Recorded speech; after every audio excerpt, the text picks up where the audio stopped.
हमारे ऋषियों मुनियों ने तीर्थ यात्रा जैसी धार्मिक जिम्मेदारियां हमें सौंपी थी। अलग अलग तीर्थ यात्राओं पर तो हम सब जाते ही हैं। आपने देखा है कि इस बार चार धाम यात्रा में किस तरह बड़ी संख्या में श्रद्धालु शामिल हुए। हमारे देश में समय समय पर अलग अलग देव यात्राएं भी निकलती हैं। देव यात्राएं यानी जिसमें केवल श्रद्धालु ही नहीं बल्कि हमारे भगवान भी यात्रा पर निकलते हैं।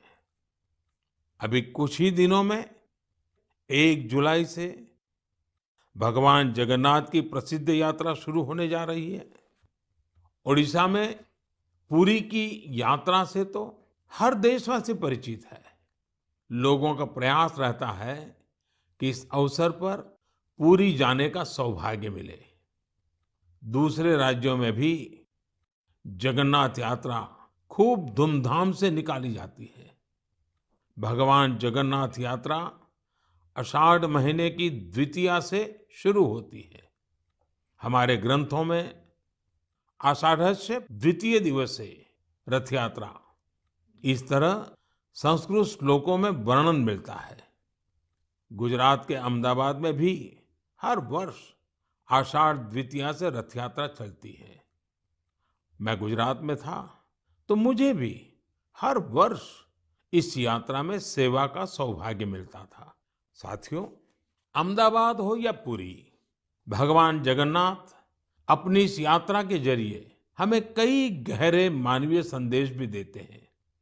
भगवान जगन्नाथ जगत के स्वामी तो है ही, लेकिन उनकी यात्रा में गरीबों वंचितों की विशेष भागीदारी होती है। भगवान भी समाज के हर वर्ग और व्यक्ति के साथ चलते हैं। ऐसे ही हमारे देश में जितनी भी यात्राएं होती हैं, सब में गरीब, अमीर, ऊंच, नीच ऐसे कोई भेदभाव नजर नहीं आते हैं। सारे भेदभाव से ऊपर उठकर यात्रा ही सर्वोपरि होती है। जैसे कि महाराष्ट्र में पंढरपुर की यात्रा के बारे में आपने जरूर सुना होगा। पंढरपुर की यात्रा में कोई भी न बड़ा होता है न छोटा होता है।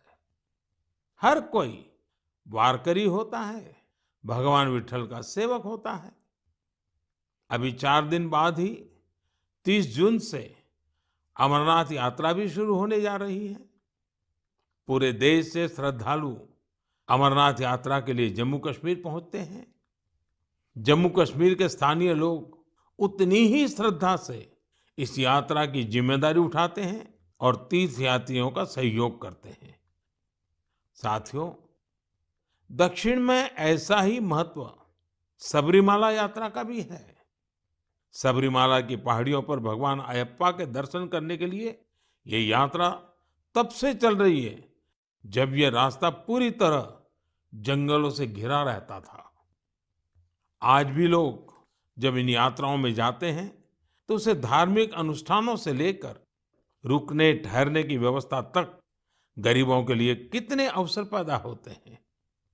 यानी ये यात्राएं प्रत्यक्ष रूप से हमें गरीबों की सेवा का अवसर देती हैं और गरीब के लिए उतनी ही हितकारी होती हैं। इसलिए तो देश भी अब आध्यात्मिक यात्राओं में श्रद्धालुओं के लिए सुविधाएं बढ़ाने के लिए इतने सारे प्रयास कर रहा है। आप भी ऐसी किसी यात्रा पर जाएंगे तो आपको अध्यात्म के साथ साथ एक भारत श्रेष्ठ भारत के भी दर्शन होंगे।